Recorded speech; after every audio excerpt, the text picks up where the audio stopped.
Subscribe कीजिए हमारे channel को और बेल आइकन को दबाइए हमारी लेटेस्ट वीडियो सबसे पहले देखने के लिए। परमात्मा श्री कृष्ण की वाणी गीता गुरु शिष्य संवाद है। अतः अर्जुन ने स्वीकार किया कि शिष्यस्तेहं साधिमाम त्वाम प्रपन्नम। भगवन, मैं आपका शिष्य हूं, आपकी शरण हूं। मुझे वो उपदेश दीजिए जिससे मैं परम श्रेय को प्राप्त हो जाऊं।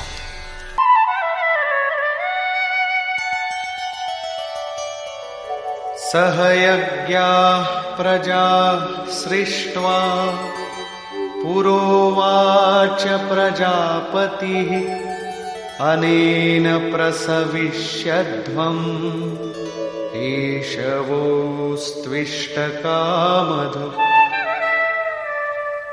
प्रजापति ब्रह्मा ने कल्प के आदि में यज्ञ सहित प्रजा को रचकर कहा कि इस यज्ञ द्वारा वृद्धि को प्राप्त हो। ये यज्ञ तुम लोगों को इष्ट कामधुक, जिसमें अनिष्ट ना हो, विनाश रहित इष्ट संबंधी कामना की पूर्ति करने वाला हो।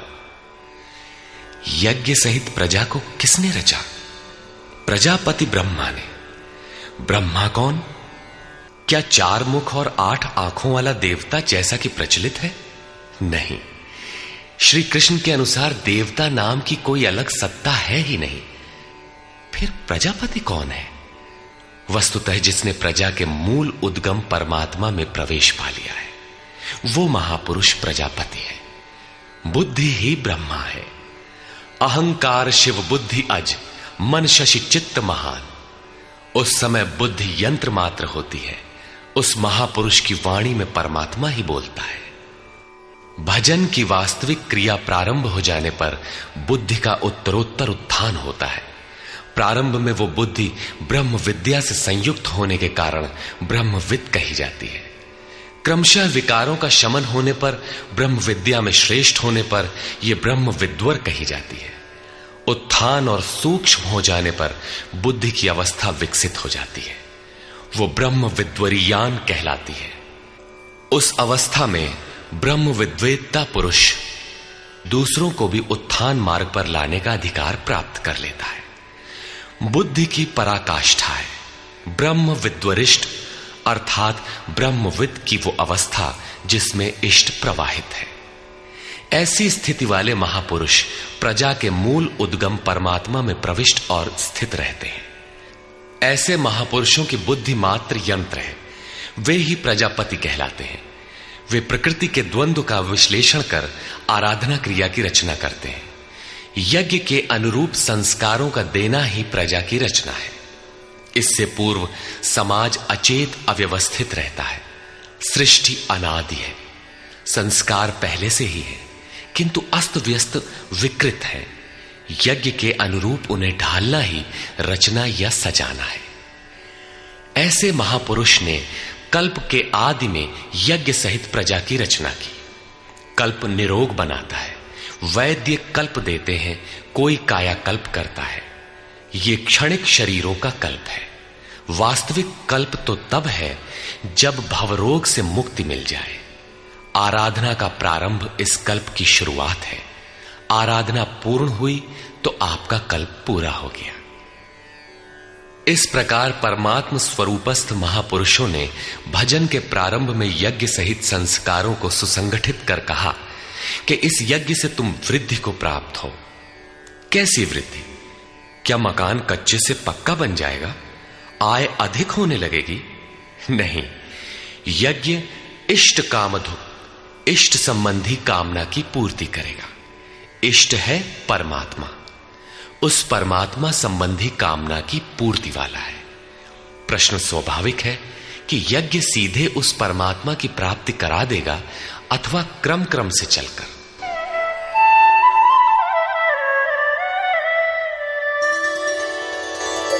देवान् भावयतानेन ते देवा भावयन्तु वः परस्परं भावयन्तः श्रेयः परमवाप्स्यथ। इस यज्ञ द्वारा देवताओं की उन्नति करो अर्थात दैवी संपत्ति की वृद्धि करो। वे देवता लोग तुम लोगों की उन्नति करेंगे। इस प्रकार आपस में वृद्धि करते हुए परम श्रेय, जिसके बाद कुछ भी पाना शेष न रहे, ऐसे परम कल्याण को प्राप्त हो जाओ। ज्यों ज्यों हम यज्ञ में प्रवेश करेंगे, आगे यज्ञ का अर्थ होगा आराधना की विधि। त्यों त्यों हृदय देश में दैवी संपत्ति अर्जित होती चली जाएगी। परम देव एकमात्र परमात्मा है। उस परम देव में प्रवेश दिला देने वाली जो संपद है, अंतःकरण की जो सजातीय प्रवृत्ति है, उसी को दैवी संपत्ति कहते हैं। वो परम देव को संभव करती है, इसलिए दैवी संपत्ति कही जाती है, न कि बाहरी देवता जैसा लोग कल्पना कर लेते हैं। योगेश्वर श्री कृष्ण के शब्दों में उनका कोई अस्तित्व नहीं है। आगे कहते हैं,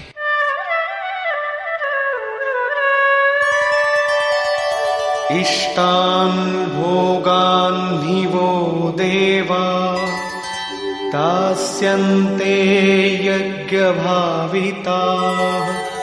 तैर्दत्तान् प्रदायैभ्यो यो भुङ्क्तेस्तेन एव सः।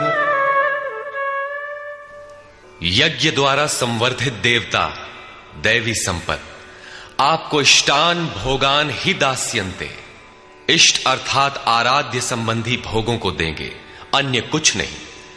तैहि दत्तान, वे ही एकमात्र देने वाले हैं। इष्ट को पाने का अन्य कोई विकल्प नहीं है।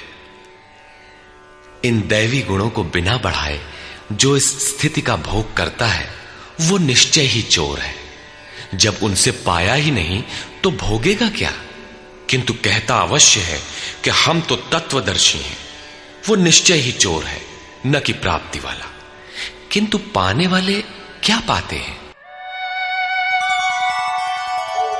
यज्ञशिष्टाशिनः सन्तो मुच्यन्ते सर्वकिल्बिषैः भुञ्जते ते त्वघं पापा ये पचन्त्यात्मकारणात्।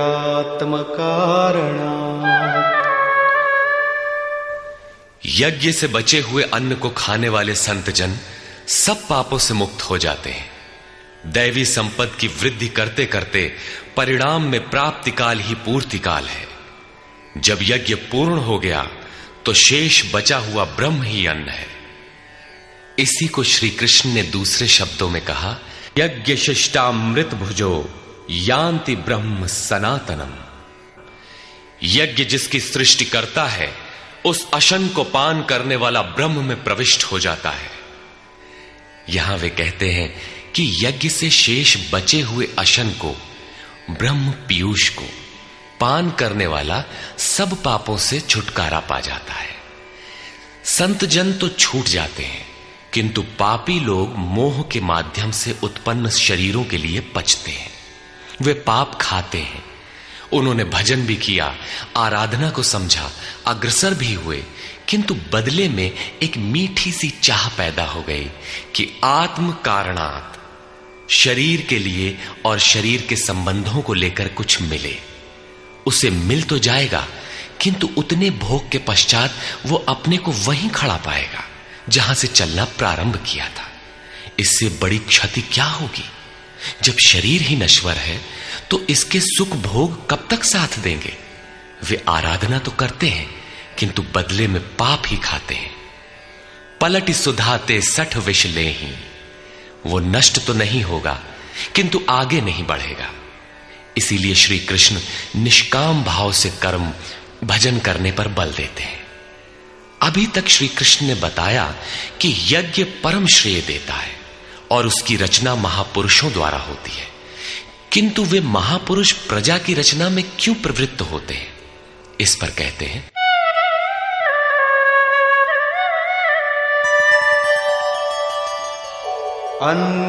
अन्नाद्भवन्ति भूतानि पर्जन्यादन्न संभवः यज्ञाद्भवति पर्जन्यो यज्ञः कर्म समुद्भवः।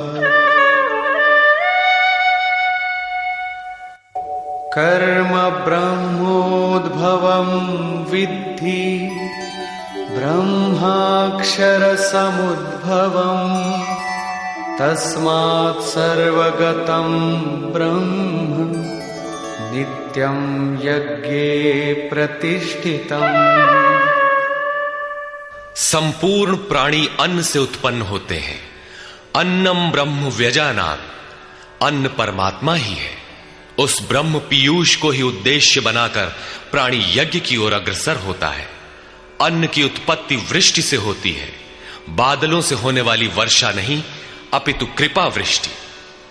पूर्व संचित यज्ञ कर्म ही कृपा के रूप में बरस पड़ता है। आज की आराधना कल कृपा के रूप में मिलेगी, इसीलिए वृष्टि यज्ञ से होती है। स्वाहा बोलने और तिल जौ जलाने से ही वृष्टि होती तो विश्व की अधिकांश मरुभूमि ऊसर क्यों रहती, उर्वर बन जाती। यहां कृपा वृष्टि यज्ञ की देन है। ये यज्ञ कर्मों से ही उत्पन्न होने वाला है। कर्म से यज्ञ पूर्ण होता है। उस कर्म को वेद से उत्पन्न हुआ जान। वेद ब्रह्म स्थित महापुरुष की वाणी है। जो तत्व विदित नहीं है उसकी प्रत्यक्ष अनुभूति का नाम वेद है, न कि कुछ श्लोक संग्रह। वेद अविनाशी परमात्मा से उत्पन्न हुआ जान। कहा तो महात्माओं ने, किंतु वे परमात्मा के साथ तद्रूप हो चुके हैं। उनके माध्यम से अविनाशी परमात्मा ही बोलता है, इसलिए वेद अपौरुषेय कहे जाते हैं। महापुरुष वेद कहां से पा गए? तो वेद अविनाशी परमात्मा से उत्पन्न हुआ। वे महापुरुष उससे तद्रूप हैं। वे मात्र यंत्र हैं, इसलिए उनके द्वारा वही बोलता है, क्योंकि यज्ञ के द्वारा ही मन के निरोध काल में वो विदित होता है। इससे सर्वव्यापी परम अक्षर परमात्मा सर्वदा यज्ञ में ही प्रतिष्ठित है। यज्ञ ही उसे पाने का एकमात्र उपाय है। इसी पर बल देते हैं। एवं प्रवर्तितं चक्रं नानुवर्तयति हयः अघायुरिन्द्रिया रामो मोघं पार्थ सजीवति। हे पार्थ, जो पुरुष इसी लोक में मनुष्य शरीर प्राप्त कर इस प्रकार चलाए हुए साधन चक्र के अनुसार नहीं बरतता, अर्थात दैवी संपद का उत्कर्ष, देवताओं की वृद्धि और परस्पर वृद्धि के द्वारा अक्षय धाम को प्राप्त करना, इस क्रम के अनुसार जो नहीं बरतता, इंद्रियों का आराम चाहने वाला वो पापायु पुरुष व्यर्थ ही जीता है। बंधुओं, योगेश्वर श्री कृष्ण ने अध्याय 2 में कर्म का नाम लिया और इस अध्याय में बताया कि नियत कर्म का आचरण कर। यज्ञ की प्रक्रिया ही कर्म है। इसके सिवाय जो कुछ किया जाता है वो इसी लोक का बंधन है। इसीलिए संग दोष से अलग रहकर उस यज्ञ की पूर्ति के लिए कर्म का आचरण कर। उन्होंने यज्ञ की विशेषताओं पर प्रकाश डाला और बताया कि यज्ञ की उत्पत्ति ब्रह्मा से है। प्रजा अन्न को उद्देश्य बनाकर उस यज्ञ में प्रवृत्त होती है। यज्ञ कर्म से और कर्म अपौरुषेय वेद से उत्पन्न होते हैं, जबकि वेद मंत्रों के दृष्टा महापुरुष ही थे। उनका पुरुष तिरोहित हो चुका था। प्राप्ति के साथ अविनाशी परमात्मा ही शेष बचा था। इसलिए वेद परमात्मा से उत्पन्न है। सर्वव्यापी परमात्मा यज्ञ में सर्वदा प्रतिष्ठित है। इस साधन चक्र के अनुसार जो नहीं बरतता वो पापायु पुरुष इंद्रियों का सुख चाहने वाला है, व्यर्थ ही जीता है। अर्थात यज्ञ ऐसी विधि विशेष है जिसमें इंद्रियों का आराम नहीं है, अपितु अक्षय सुख है। इंद्रियों के संयम के साथ इसमें लगने का विधान है। इंद्रियों का आराम चाहने वाले पापायु हैं। अभी तक श्री कृष्ण ने नहीं बताया है कि यज्ञ है क्या, परंतु क्या यज्ञ करते ही रहेंगे या इसका कभी अंत भी होगा? इस पर योगेश्वर कहते हैं, यस्त्वात्मरतिरेव स्यात् आत्मतृप्तश्च मानवः आत्मन्येव च सन्तुष्टः तस्य कार्यं न विद्यते। परंतु जो मनुष्य आत्मा में ही रत, आत्म तृप्त और आत्मा में ही संतुष्ट है, उसके लिए कोई कर्तव्य नहीं रह जाता। यही तो लक्ष्य था। जब अव्यक्त सनातन अविनाशी आत्म तत्व प्राप्त हो गया तो आगे ढूंढे किसे? ऐसे पुरुष के लिए न कर्म की आवश्यकता है न किसी आराधना की। आत्मा और परमात्मा एक दूसरे के पर्याय हैं। इसी का पुनः चित्रण करते हैं। नैव तस्य कृतेनार्थो न कृतेनेह कश्चन न चास्य सर्वभूतेषु कश्चिदर्थव्यपाश्रयः।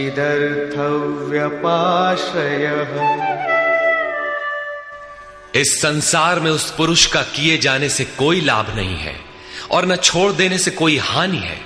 जबकि पहले आवश्यक था, उसका संपूर्ण प्राणियों में कोई स्वार्थ संबंध नहीं रह जाता। आत्मा ही तो शाश्वत, सनातन, अव्यक्त, अपरिवर्तनशील और अक्षय है।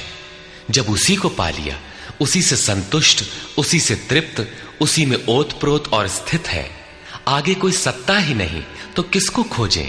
मिलेगा क्या?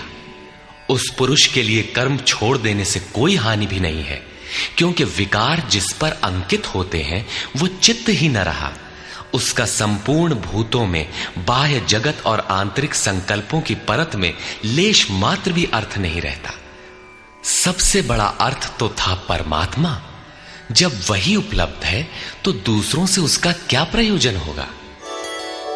तस्मादसक्तः सततं कार्यं कर्म समाचर असक्तो ह्याचरन् कर्म परमाप्नोति पुरुषः। इस स्थिति को प्राप्त करने के लिए तू अनासक्त हुआ। निरंतर कार्यम कर्म, जो करने योग्य कर्म है उस कर्म को अच्छी प्रकार कर, क्योंकि अनासक्त पुरुष कर्म के आचरण से परमात्मा को प्राप्त होता है। नियत कर्म, कार्यम कर्म एक ही है। सब्सक्राइब कीजिए हमारे चैनल को और बेल आइकॉन को दबाइए हमारी लेटेस्ट वीडियो सबसे पहले देखने के लिए।